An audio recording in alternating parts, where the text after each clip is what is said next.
Are you emotionally fit as a dental practice owner? As we move into summer, we think about getting physically fit, mentally fit, but as practice owners, what can we do about our emotions? My name is Paul, Dr. Nacho. Thrilled to be talking with Doreen Miri, who's going to help us understand the value of emotional fitness, as well as how to manage stress in a dental office. Doreen, welcome to Talking Nachos. Thanks for being here. Thanks for inviting me. It's good to see you all. And now you have an important role in people's lives. Tell us a little bit about what you do on a day-to-day basis and how, dentists fit into that category. Thanks so much, Paul. I wear three hats. One is a therapist, coach, and consultant. And depending on how people engage me, what I do is I work with individuals, especially C-levels, professionals like yourselves in the medical community, including dentists, and help them create opportunities to live a more healthful and successful lives.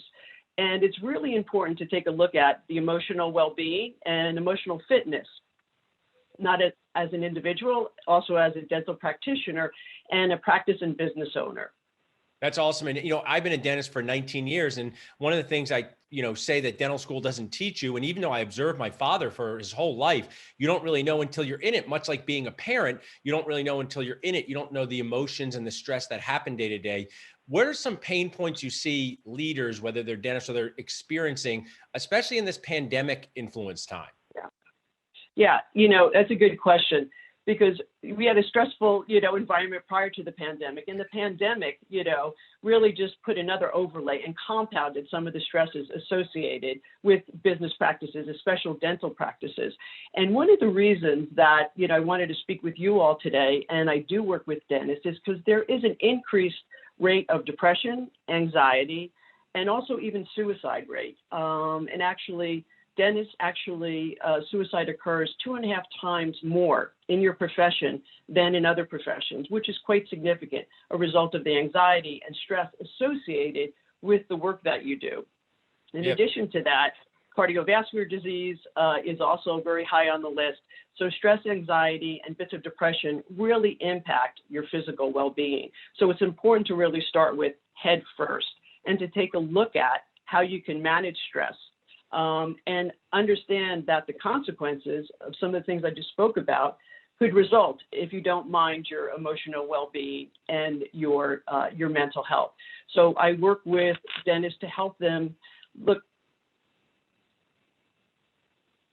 Hey, Paul, are you there? I just lost the. I think we missed you for 1 second there, but I can hear you talking, so that's no problem.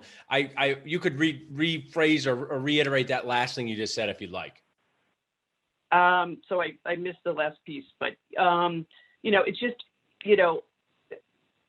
and mental health plays a very critical role in, dentists, with whether they're individuals, dental practitioners, or business managers or leaders. But it's important to understand the consequences, which I just spoke about, because the dental profession is at a higher risk and vulnerable to some of those situations due to the high stress. And some of the high stress comes from, the perfection, right, that you all employ as you go through your procedures, et cetera. There's a lot of, confinement in the small areas that you work in, right? And it's physically and mentally draining. And oftentimes you're working on your own.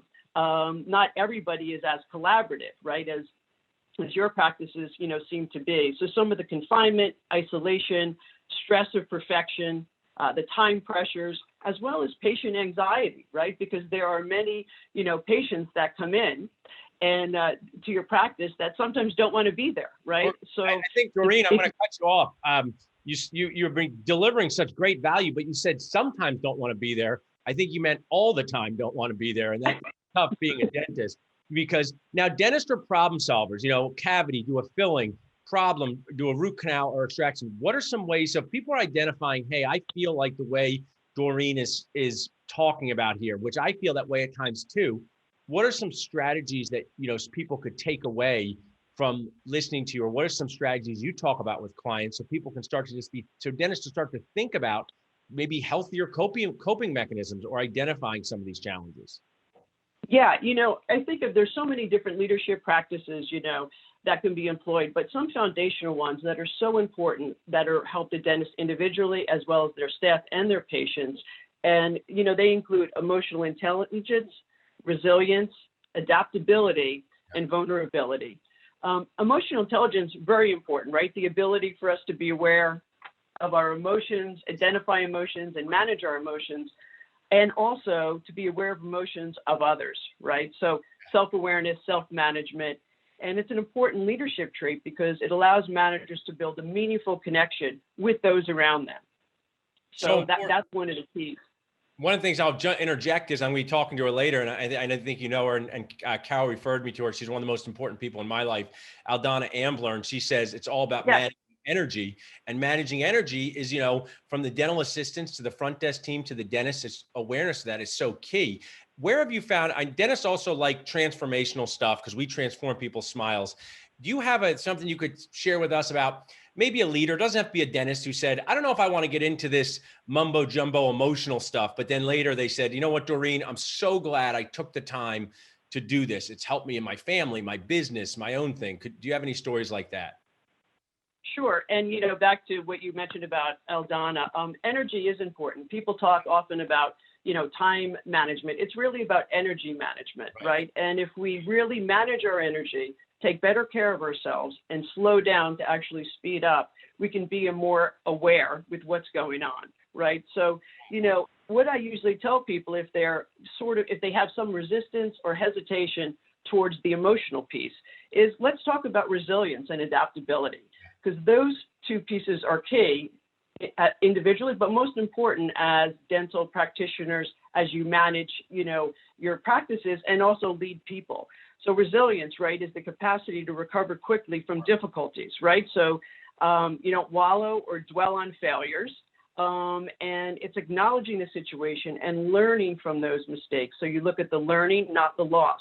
There's a lot of resilience that's necessary in today's landscape. So it's kind of changing the narrative and facing what's there, looking at the learning, not the loss. And then we look at adaptability. And that's really the quality of being able to adjust to new conditions and rapidly, you know, tee up new skills and learn new behaviors. And in business, adaptability means being able to adapt and maintain effectiveness in the changing environment. And COVID-19 is a perfect example of that, Paul. It really forced or, you know, invited people to take a look at that.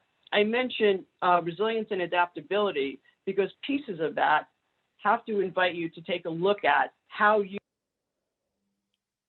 Doreen, we might have lost connection with you there for a second. I want my team to share, because Doreen was sharing so much value there, how people can reach out to Doreen. I've had the pleasure of getting to know her in person, and these things are so important. I was starting to do these things back in 2010. I hired Carol Kivler, one of the most important people in my life, Kivler Communications, who knows Doreen well. And all of these people out there are assets to your success. Maybe that's not the same as a dental lab, but equally important, because how you feel as a practitioner every day is just so critical. So I want to share Doreen's contact info. You can go to crestedcranesolutions.com. You can find her LinkedIn, Doreen Miri. People like Doreen are just so valuable to have.